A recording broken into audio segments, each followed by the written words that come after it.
Warning. The following program contains flashing imagery and content which may be considered harmful or traumatizing to some. Viewer discretion is extremely advised. Welcome to the darkest depths.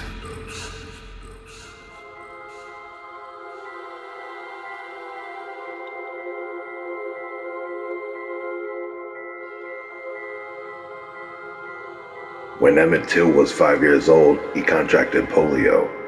He recovered, but developed a stutter for the rest of his life as a result. According to his mother, Emmett was a happy and helpful boy, and she recalled how he once told her, "If you can go out and make the money, I'll take care of the house." And he did just that by cooking and cleaning regularly. He was known as a funny kid at his Southside Chicago school and had a lot of friends.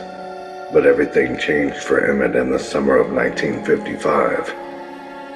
In August of that year, Emmett's great-uncle journeyed from Mississippi to Chicago to visit the family. Towards the end of his stay, he said he was going to take Emmett's cousin with him on his trip back down to Mississippi to see relatives. Emmett pleaded with his mother to let him go with him, and after a bit of convincing, his mother agreed. It was her son's first time visiting the Deep South, and his mother made sure to let him know that life in the South was much different than it was in Chicago. Much more segregated, much more racist. She told her son to be very careful, and to humble himself to the extent of getting down on his knees if needed. Just 3 days into his trip with his uncle and cousin to Money, Mississippi, on August 24, 1955, Emmett Till and a group of his friends entered Bryant's Grocery and Meat Market. It is unclear precisely what happened inside the grocery store, but allegedly Emmett bought some bubble gum, and neither Wolf whistled at, flirted with, or touched the hand of the white store clerk, Carolyn Bryant, whose husband Roy also owned the store. When Carolyn reported her story to Roy, he flew into a rage. Roy then grabbed his half-brother J.W. Millam and headed to the house where Emmett was staying. Early in the morning on August 28, 1955, the two men barged into Emmett's uncle's home and demanded to see Emmett. They drug him out of bed and ordered him into the back of their pickup truck. His uncle pleaded with them to leave Emmett alone, and the men responded by asking how old the uncle was. When he told them 64, they said if he made any trouble, he wouldn't live to see 65. The two men drove off with Emmett, taking him to a field, where they beat him beyond recognition. Once they had their fill of beating him, they shot him point blank in the head, ending the young boy's life. In an attempt to keep Emmett's body hidden, they tied a 75-pound cotton gin to his neck with barbed wire, hoping it would weigh him down when they tossed his body into the Tallahatchie River. Emmett's uncle waited up to see what had happened, and when he never returned home, he set out looking for his nephew. 3 days later, Emmett Till's corpse was recovered from the Tallahatchie River. The boy was so badly beaten that his uncle could only identify him by the ring his mother had given him before the trip. Mamie Till requested to have her son's remains sent back home to Chicago. Upon seeing her son's mutilated body, she demanded that the funeral director leave him as he came in, and decided to hold an open casket funeral for her son, while inviting media so that the whole world could see what had been done to him.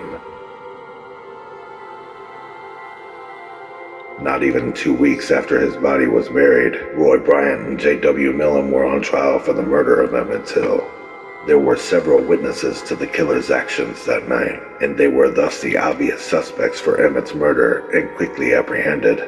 At the trial, Emmett's uncle and cousin sacrificed their safety to testify against the men in court, knowing the terrible repercussions it could bring them. Meanwhile, Carolyn Bryant gave a fiery testimony, accusing Emmett of verbally threatening her and grabbing her. Carolyn's statement was all that the all-white and all-male jury needed to hear. They took barely 1 hour to exonerate Till's murderers, as Bryant and Millam were then acquitted of all charges. One juror remarked that it would have taken even less time had they not stopped to drink a soda.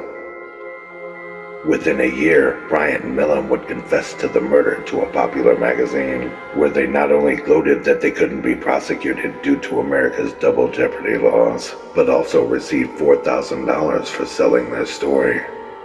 The men expressed no remorse for killing the young boy, and told how they decided to kill him after his refusal to grovel. But once the nation saw those haunting images of Emmett Till in his casket through popular African American magazines, they couldn't ignore the brutality and injustice any longer. Within months, Rosa Parks would refuse to give up her bus seat, and the civil rights movement of America began, bringing drastic change to the American laws that coveted the blatant racism still occurring after slavery had ended in the U.S. Emmett Till is widely renowned as the sacrificial lamb, whose brutal murder kickstarted the civil rights movement altogether. In 2007, over 60 years after Emmett's murder, Carolyn Bryant admitted to a Duke University research scholar that she fabricated her testimony at trial. And when asked if Emmett had made verbal or physical advances to her on that fateful day in 1955, her answer was, "That part's not true."